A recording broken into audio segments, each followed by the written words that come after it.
Math CA foundation का वो subject जो आपका रिजल्ट डिसाइड करने वाला है यार, रिगार्डलेस कि आपका अकाउंट का लॉ का पेपर कैसा गया है। बट एक चीज मैं बोल रहा हूं, यदि आपको एग्रीगेट उन दोनों सब्जेक्ट में 100 मार्क्स भी आ गए ना, तो इकोनॉमिक्स और मैथ मिला के आपको 100 मार्क्स दे के जाएंगे। और इस वीडियो में मैं आपको हेल्प करूंगा कि आखिर कौन से वो सिलेक्टेड टॉपिक हैं जो कि 5 से 6 यदि टॉपिक आपने अच्छे से किए, आपको 50 to 60 मार्क्स इजीली अचीव हो जाएंगे। और साथ में ही मैं आपके साथ डिस्कस करूंगा कि आखिर पूरे मैथ और इकोनॉमिक्स का जो गेम चेंज हो रहा है, यानी 2 घंटे का पेपर है, उसको कैसे टैकल करना है। और इनफैक्ट ये में का लगाना भी पड़ा तो उसकी साइंटिफिक वे क्या है, कैसे आप लगा सकते हो। फटाफट चलो हम वीडियो को स्टार्ट करते हैं। वीडियो का लाइक टारगेट रखते हैं 300 लाइक का, आई होप आप अचीव करवा दोगे। सच्ची सच्ची जाके मेरे को कमेंट बॉक्स में बताना कि आपका अकाउंट और लॉ का पेपर कैसा गया है। क्या आपको इतनी एक्सपेक्टेशन है कि 100+ मार्क्स तो आ जाएंगे? आई नो कुछ का अकाउंट बिगड़ा है और कुछ का लॉ बिगड़ा है, बट अभी हार मानने का नहीं, बिकॉज यदि मैथ को तुमने संभाल लिया ना तो इकोनॉमिक्स और इजिली आपको 70-80 मार्क्स दे के जाएगा। सबसे पहले मैं आपको यहाँ पे इंपॉर्टेंट टॉपिक बताता हूँ, देन उसके बाद मैं पूरा का पूरा 1.5 डेज का प्लानर बना के लाया हूँ, जैसा मैंने जो है आपको अकाउंट लॉ के लिए दिया है। यदि सेम वे पे इकोनॉमिक्स के लिए चाहिए ना तो #इकोनॉमिक्स जाके कमेंट बॉक्स पे जरूर ड्रॉप कर देना। तो बेटा जी, आपके पास जो ये टाइम बचा हुआ है ना, उसको बड़े ही इजिली आपको अच्छे से मैनेज करना है। सबसे पहले ये वो 6 टॉपिक्स हैं जो कि हर एक बच्चा को करके जाना चाहिए। Logical reasoning 20 marks. मैंने पूरे यहाँ पे 6 अटेम्प्ट के PYQ का एनालिसिस किया है, वीडियो में आगे बताऊंगा भी कि कैसे आप इस PDF को डाउनलोड कर सकते हो। और हाँ, इंपॉर्टेंट क्वेश्चन बैंक भी आपको देने वाला हूँ। दूसरा हो गया स्टैटिक्स में चैप्टर नंबर 13 और चैप्टर नंबर 14 जो कि 15 to 20 मार्क्स के लिए आएगा। Mathematics of finance 15 to 20 marks के लिए आएगा। Index number 5 marks, correlation regression, और ये मिला के हो जाता है आपका 55 to 65 मार्क्स। यदि किसी बच्चे ने इन टॉपिक को भी इतने अच्छे से कर लिया ना तो भी उसका काम बन जाएगा। भैया आप ये कैसे बोल रहे हो? तो आप देखोगे तो यहाँ पे पूरा का पूरा मैंने 6 अटेम्प्ट का एनालिसिस किया है, जहाँ पे यहाँ पे एवरेज दिया। आप देखोगे तो मैथमेटिक्स ऑफ फाइनेंस ऐसा कोई अटेम्प्ट नहीं रहता जो कि 14 मार्क्स ना पूछा जाए। और मैथ में तो मैं बोलता हूँ कि यदि आपने इसको अच्छे से कर लिया, इक्वेशन अच्छे से कर लिया, तो 4 मार्क्स तो यहीं से मिल जाएंगे। और APGP वाला कर लिया ना तो 4 मार्क्स तो यहाँ से मिल जाएंगे। देन इसके बाद LR है ही आपके पास, हर एक चैप्टर से 5-5 मार्क्स आना ही है। और जो स्टैटिक्स है ना, इसमें आप देखोगे तो ऑन एन एवरेज हमें यूनिट 1 और यूनिट 2 मिलके 9 मार्क्स दे के जा रही हैं। इसके अलावा चैप्टर नंबर 14 पे यूनिट 1 और यूनिट 2 मिलके अगेन 10 to 11 मार्क्स दे के जा रही है, जो कि आपके 19 to 20 मार्क्स हो जाते हैं। और कोरिलेशन और रिग्रेशन को यदि आपने अच्छे से कर लिया, साथ ही साथ इंडेक्स को आपने सही से किया ना, तो 10 मार्क्स तो ये दे के चला जाएगा। कैसे हम 1.5 डेज का प्लानर करेंगे? ये हैं आपके top important chapter. Mathematics of finance 14 to 15 marks, logical reasoning 20 marks, इसके अलावा statistical representation and sampling 9 marks, और सेंट्रल टेंडेंसी एंड डिस्पर्सन ये 10 मार्क्स। और इसके साथ ही कोरिलेशन, रिग्रेशन और इंडेक्स नंबर को मैंने डाला है। प्रोबेबिलिटी ऑल दो 6 to 7 मार्क्स आता है, बट लेंदी बहुत होता है, तो यदि आपका टाइम परमिट करे, आपने पहले से कर रखा है तो करना, अदरवाइज मत करना। और यदि कुछ नहीं कर रहे हो ना तो इंपॉर्टेंट क्वेश्चन बैंक जो मैं दे रहा हूं ना, जो PDF है, उससे क्वेश्चन भी देख के चले गए ना, तो डायरेक्ट क्वेश्चन आया तो आप टिक कर पाओगे बहुत अच्छी तरीके से। 1.5 डेज का हम प्लानर कैसे रखेंगे? सबसे पहले डे 0 यानी आप एग्जाम दे के आए हो, और ट्राई करना कि चैप्टर नंबर 14 और चैप्टर नंबर 13 जितना हो सके उतना यार कंप्लीट कर दो। यदि आप अभी रात में जल्दी सो जाते हो तो मॉर्निंग में सुबह उठ के आपको इसका पोर्शन कंप्लीट करना पड़ेगा। रात में आप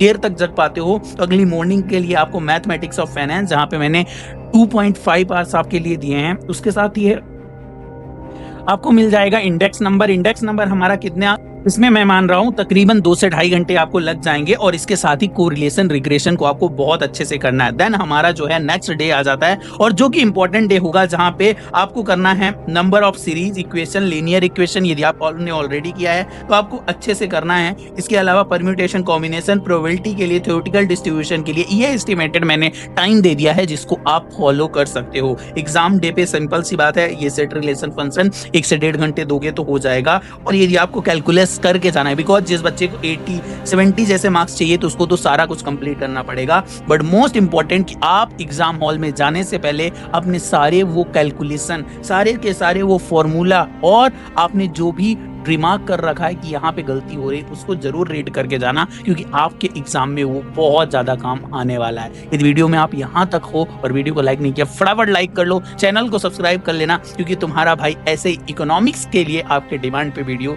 देने वाला है। अब बेस्ट पार्ट ये चालू होता है यार कि अभी तक वो टेस्ट मैच था, तुम खेलने जा रहे हो IPL T20 का गेम। सबसे पहले तो 100% आपको समझना पड़ेगा कि MCQ का पैटर्न पूरी तरीके से चेंज है। यहाँ पे जो है आप क्या कर सकते हो कि यहाँ पे आपका जो है 2 घंटे का पेपर होगा, विद निगेटिव मार्किंग पेपर होगा, यानी एक्यूरेसी पे आपको वर्क करना होगा, तभी आपको काम चलेगा। स्ट्रेटजी वीक 4 एग्जाम ये रहेगी कि सारे डेफिनेशन वगैरह ये सारी चीजें अच्छे से करके जाना। ICI के आपने क्वेश्चन किए ही है, और यहाँ पे मैं आता हूँ एग्जाम हॉल स्ट्रेटजी में। सिंपल सी बात समझो कि आपको सबसे पहले 120 मिनट्स में ना 100 क्वेश्चन करने हैं, तो आपको 40 रूल को समझना पड़ेगा।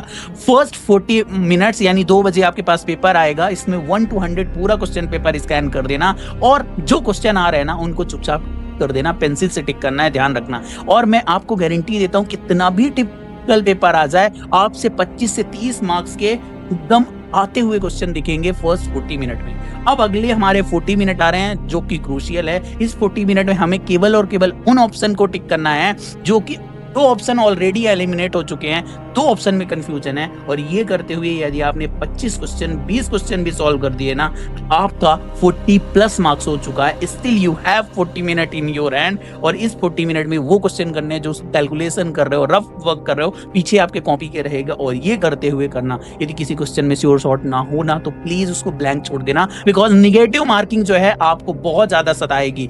इन केस सपोज करो कि कैसा भी डिफिकल्ट पेपर आ गया, या फिर तुमको 8-10 क्वेश्चन सीक्वेंस से दिख रहे हैं कि नहीं बन रहे हैं, आप जब तुक्का मारोगे ना स्पेशली, तो ध्यान रखना कि उसके लिए ये मेथड यूज करना। लाइक यहाँ पे मैं बताता हूँ, ये है ABCD, ठीक है, ऐसे ABCD ये लिखा हुआ है। सपोज करो आपसे 10 क्वेश्चन सलंग में मिल गए जो कि नहीं बन रहे, ऑलवेज ट्राई ये करना बेटा कि फर्स्ट 4 क्वेश्चन ना A या फिर B C D ऐसा करके आना। इससे चांसेस क्या हो जाएंगे कि आप देखोगे, इसको ट्राई कर लेना कि 4 क्वेश्चन में से किसी एक क्वेश्चन का तो पक्के से जो है वो आंसर ABCD में से कुछ ना कुछ होगा, और बिकॉज अपन ने जो है वो हर एक क्वेश्चन में DD किया है, तो 1 मार्क्स तो श्योर शॉर्ट है। यदि कटे भी निगेटिव मार्किंग के, तो आपके 0.75 कटे, यानी 0.25 तो आपको ऐड ही। बट ये वर्स्ट केस सिनेरियो में करना है, जब पेपर में आपको समझ में आ जाए कि अब तो कुछ नहीं आ रहा है, अदरवाइज इस टूल को यूज नहीं करना है, ठीक है। टाइम मैनेजमेंट आपको मैंने बता दिया कि 1.2 मिनट पर क्वेश्चन आपको मिलने वाला है, इसको ध्यान रखना। और सबसे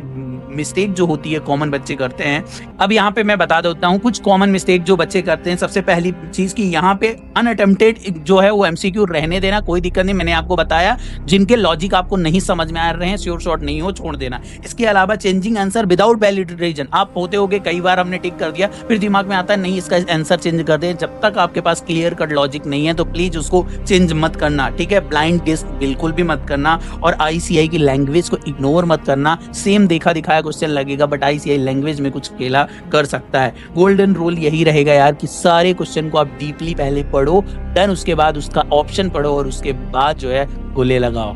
this is from my side. I hope कि आपको ये वीडियो हेल्प किया हो। यदि ऐसा ही वीडियो चाहिए इकोनॉमिक्स के लिए, #इकोनॉमिक्स लिख देना। बाकी मैं मिलूंगा आपसे नेक्स्ट पेपर में, तब तक के लिए ऑल द बेस्ट। जाओ अच्छे से करके आना, तोड़ो फोड़ो मचाओ। अच्छा, एक मैंने वीडियो बनाई थी जहाँ की कॉपी कैसे फिल करनी है, वहाँ पे लिंक दे दूंगा, वो उसको जरूर एक बार देख लेना।